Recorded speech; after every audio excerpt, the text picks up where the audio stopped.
Bien avant le premier souffle d'Adam, avant que l'Éden ne s'épanouisse sous le soleil matinal, existait une assemblée divine, un cœur céleste d'êtres qui se tenait en présence du Créateur tandis qu'il donnait vie à l'existence. La Bible, dans son premier verset, déclare avec force et simplicité « Au commencement, Dieu créa les cieux et la terre ». Pourtant, caché dans le texte sacré se cache une révélation souvent négligée, qui laisse entrevoir une histoire de la création plus profonde et plus ancienne que ce que la plupart des croyants ont appris. Dans le livre de Job, l'un des plus anciens livres des Écritures, Dieu lui-même pose une question profonde. « Où étais-tu quand je fondais la terre, quand les étoiles du matin chantaient ensemble et que tous les fils de Dieu poussaient des cris de joie ?» Job 38, 4-7. Ce verset brise l'hypothèse selon laquelle Adam était le premier être conscient. Les fils de Dieu, connus en hébreu sous le nom de Béni Elohim, étaient déjà présents, célébrant la pose des fondations du monde. Ce n'étaient pas des humains, ce n'étaient pas des métaphores. C'étaient des êtres divins, témoins d'un chef-d'œuvre cosmique, et leur présence nous oblige à nous poser des questions que la Bible ne fait que murmurer entre ses lignes. Ce n'est pas un message de doute, mais un message de plus grande révérence. L'Écriture n'a jamais été conçue pour être superficielle. Elle nous invite à explorer, à chercher et à nous émerveiller devant les mystères du plan divin. Tout au long de ce voyage, nous découvrirons la vérité sur ces êtres célestes. Qui ils étaient, pourquoi ils sont cachés à la vue de tous et comment leur histoire façonne notre compréhension de la création, de la rébellion et de la rédemption. Nous explorons des passages du livre d'Enoch, des fragments des manuscrits de la mer morte et la sagesse des premiers érudits juifs et chrétiens. Ces écrits ne remplaceront pas la Bible, mais ils en éclaireront les pages, fournissant un contexte qui rend les Écritures encore plus impressionnantes. Cette vidéo vous emmènera au-delà des enseignements superficiels, alliant théologie, histoire ancienne et archéologie pour brosser un tableau plus complet de l'histoire de la création divine. Des veilleurs aux Néphilim, de la rébellion spirituelle à la restauration divine, nous suivrons un fil conducteur reliant la Genèse aux manuscrits cachés, aux mythes anciens et aux avertissements prophétiques. Chaque détail examiné sera ancré dans le respect des Écritures et du Dieu qui les a inspirées. Avant de commencer, un bref avertissement. Ce contenu est créé avec un profond respect pour la parole de Dieu. Il n'a pas pour but de remplacer la Bible ni de contester son autorité, mais d'explorer ses mystères et le contexte historique qui les entoure. Les chrétiens ont toujours été appelés à scruter les Écritures, Jean 5,39, et ceci est une invitation à le faire. Suivez-moi, car au terme de ce voyage, votre compréhension de la création pourrait être transformée à jamais, non par des spéculations, mais par une révélation cachée à la vue de tous depuis des milliers d'années. Avant de plonger dans le vif du sujet, n'oubliez pas de cliquer sur « J'aime », de vous abonner et de devenir membre de notre chaîne pour soutenir notre travail. Parmi tous les livres de la Bible, Job se distingue comme l'un des plus anciens passages des Écritures, plus ancien que la Genèse sous sa forme écrite. C'est ici, dans une conversation entre Dieu et l'homme, qu'un mystère est dévoilé. Dans Job 38, 4-7, Dieu demande « Où étais-tu quand je fondais la terre ?» Dis-le-moi, si tu as de l'intelligence.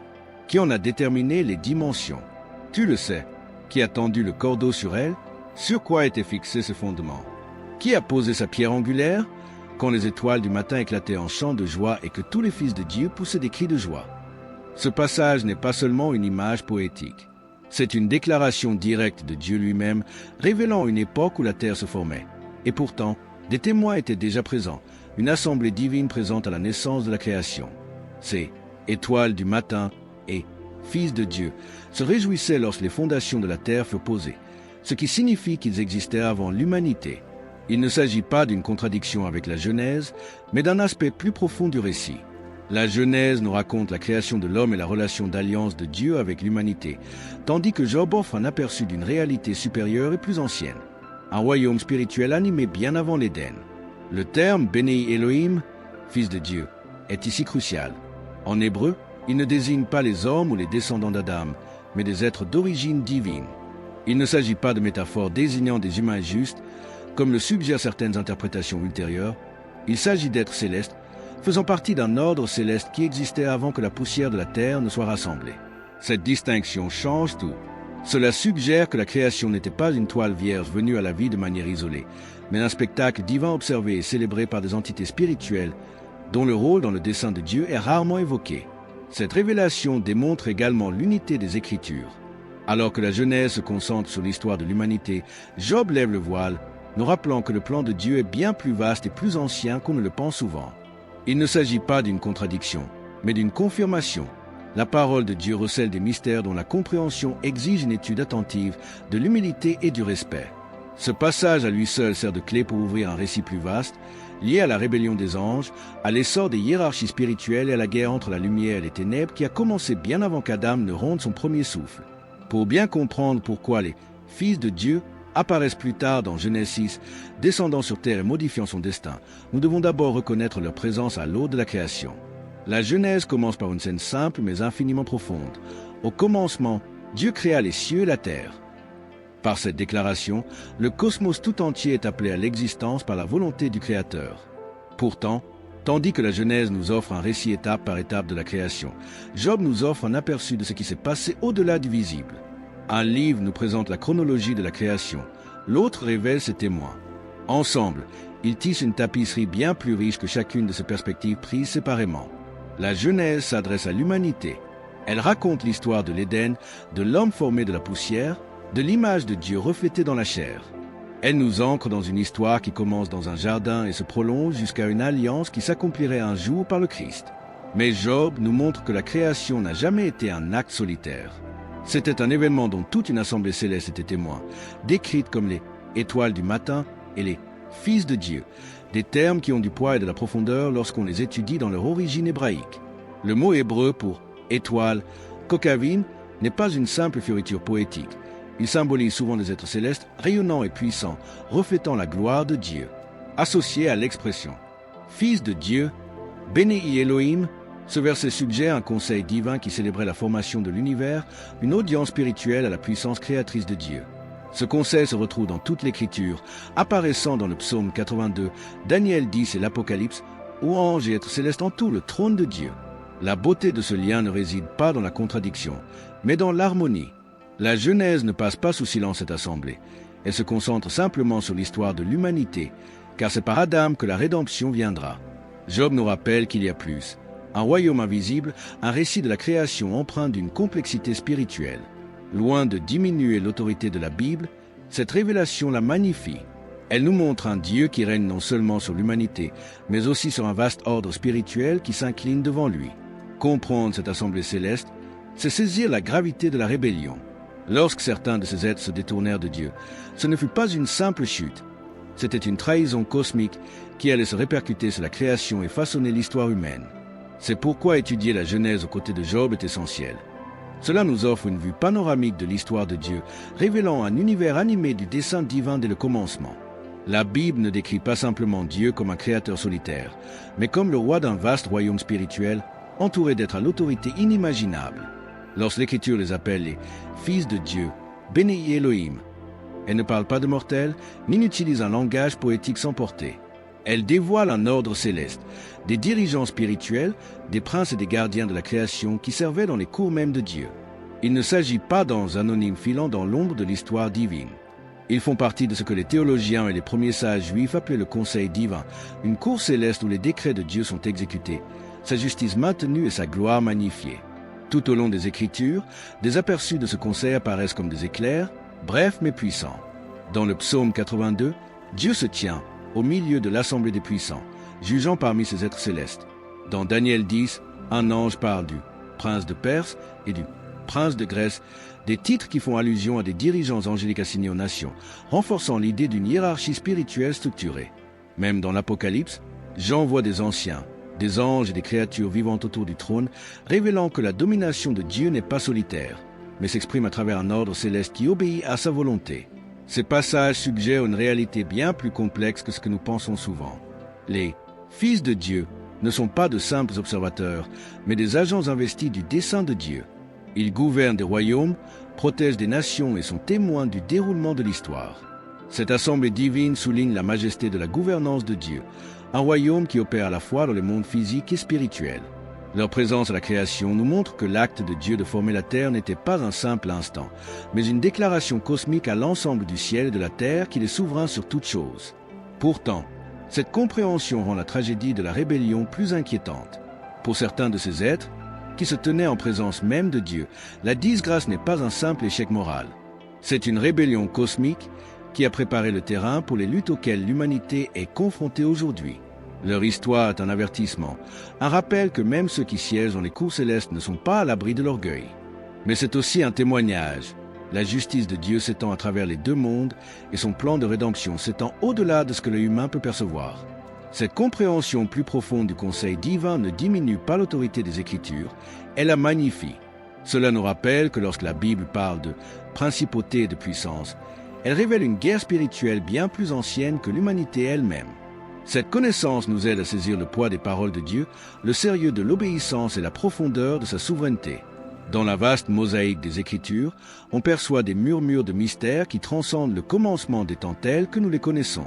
Si la Genèse se concentre sur la création d'Adam, le premier homme formé de la poussière du sol, d'autres passages laissent entrevoir une réalité plus complexe, une dimension spirituelle qui existait avant le début de l'histoire physique de l'humanité. Jérémie 1h5 nous en offre un aperçu des plus clairs.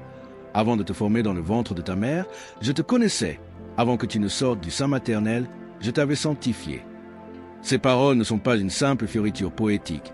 Elles révèlent que la connaissance que Dieu nous a donnée précède notre existence physique, laissant entrevoir un niveau d'intimité et de dessein divin qui s'étend jusqu'à l'éternité. Les premiers mystiques juifs et théologiens chrétiens ont profondément réfléchi à des versets comme ceux-ci, envisageant la possibilité d'âmes préexistantes, d'êtres spirituels créés avant le temps, vivant en harmonie avec Dieu jusqu'à ce qu'une rébellion vienne perturber son ordre parfait.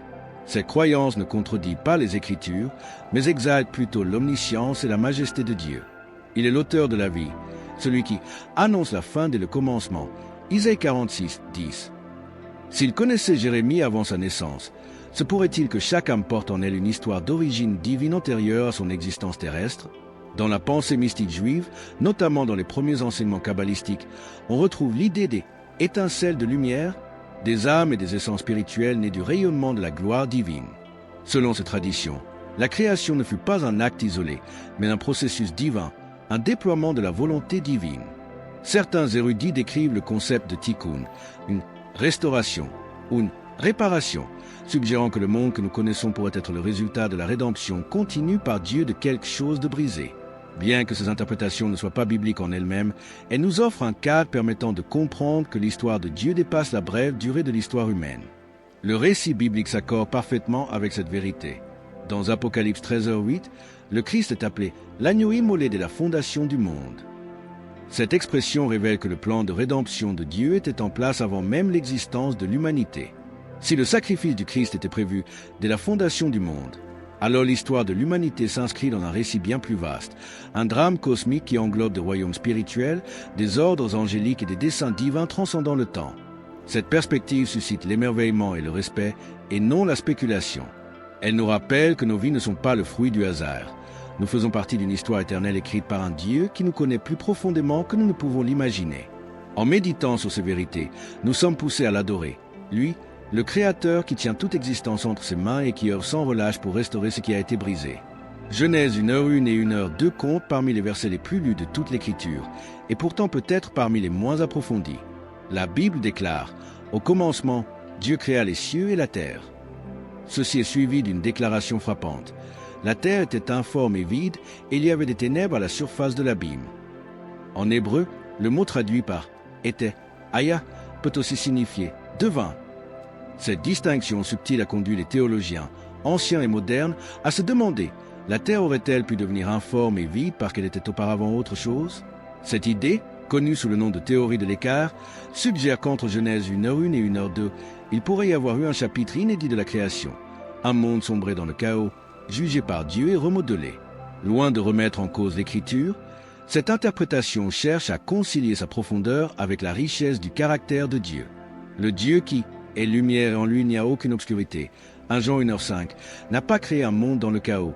Il est un Dieu d'ordre, 1 Corinthiens 14h33. Si la terre est devenue vide, cela pourrait indiquer un événement cataclysmique, une rébellion ou une guerre spirituelle ayant entraîné la dévastation, nécessitant le récit de la création qui suit. Des indices étayant cette thèse se trouvent dans les Écritures. Ésaïe 45, 18 déclare « Dieu ne l'a pas créé la terre pour être vide, mais il l'a formée pour être habitée. » Pourtant, Genèse 1h2 décrit une planète vide, submergée par les ténèbres et l'eau. Jérémie 4, 23-26 reprend un langage similaire, décrivant la terre comme informe et vide, une scène qui évoque étrangement un jugement divin. Ces passages, combinés, laissent entrevoir que le récit de la création d'Adam n'a peut-être pas été le commencement absolu, mais une restauration, un acte divin de rédemption, même dans l'univers physique. Les traditions anciennes évoquent également cette possibilité. Dans les textes mésopotamiens et proche-orientaux, on trouve des récits de mondes créés et détruits, de batailles cosmiques entre êtres divins. Bien que nous n'assimilions pas ces mythes aux Écritures, ils montrent que les cultures anciennes ont conservé le souvenir d'événements catastrophiques dans leurs plus anciens écrits. Même les premiers pères de l'Église, comme Origène, ont reconnu que la Terre avait peut-être une histoire antérieure à Adam. Cela s'accorde avec le modèle biblique de la rédemption de Dieu. Il restaure ce qui a été ruiné, répare ce qui a été brisé et ressuscite les cendres. La théorie de l'écart n'est pas une doctrine visant à diviser les croyants, mais un prisme à travers lequel nous percevons la souveraineté de Dieu sur toute la création, passée, présente et future. Elle magnifie sa puissance, nous rappelant que l'univers physique n'est pas séparé du drame spirituel révélé par les Écritures. S'il existait un monde avant Adam, il était sous l'autorité de Dieu, et son jugement faisait partie de sa justice parfaite. La création d'Adam prend alors une dimension encore plus profonde. L'humanité n'est pas seulement le commencement de la vie, mais la pièce maîtresse du plan rédempteur de Dieu dans un cosmos déjà marqué par la rébellion.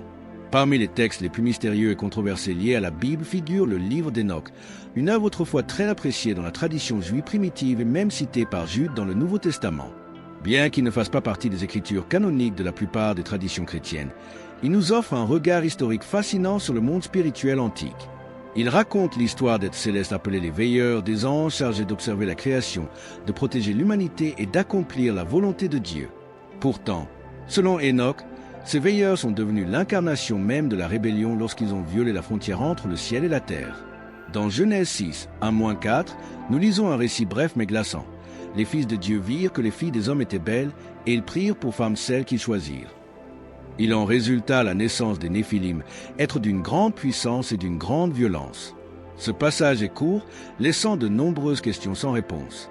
Enoch comble certaines lacunes en décrivant comment certains veilleurs sont descendus sur terre, non seulement par désir sexuel, mais avec l'intention de partager un savoir qui n'était pas destiné à l'humanité. Ils ont révélé des secrets du ciel, l'astrologie, les enchantements, la guerre, la métallurgie et des médecines contraires aux desseins de Dieu.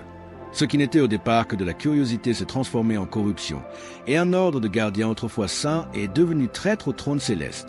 La chute de ces veilleurs n'est pas seulement l'histoire d'une rébellion angélique. C'est un avertissement solennel sur les conséquences de toute transgression de la volonté divine. Ces créatures n'étaient pas ignorantes. Elles se tenaient en présence même de Dieu, entourées de sa gloire, et pourtant, l'orgueil et le désir les ont poussées à transgresser ses limites. Les Écritures enseignent constamment que la rébellion est toujours source de dévastation, et les actions de ces êtres ont eu des conséquences si graves que Dieu a dû intervenir par un déluge mondial. Même dans cette histoire, la justice et la miséricorde de Dieu sont évidentes. Selon Enoch, les veilleurs rebelles furent enchaînés et jetés dans les profondeurs, en attendant le jugement dernier. Cependant, la connaissance qu'ils libérèrent se répandit parmi l'humanité, accélérant le péché, la violence et les ténèbres spirituelles. Ce récit fait écho au cœur des Écritures. Le péché a toujours un prix et la justice divine triomphera. Le livre de Jude, versets 6 et 7, reflète cette vérité, affirmant que les anges qui n'ont pas gardé leur domaine légitime sont réservés dans des chaînes éternelles, sous les ténèbres, pour le jugement du grand jour.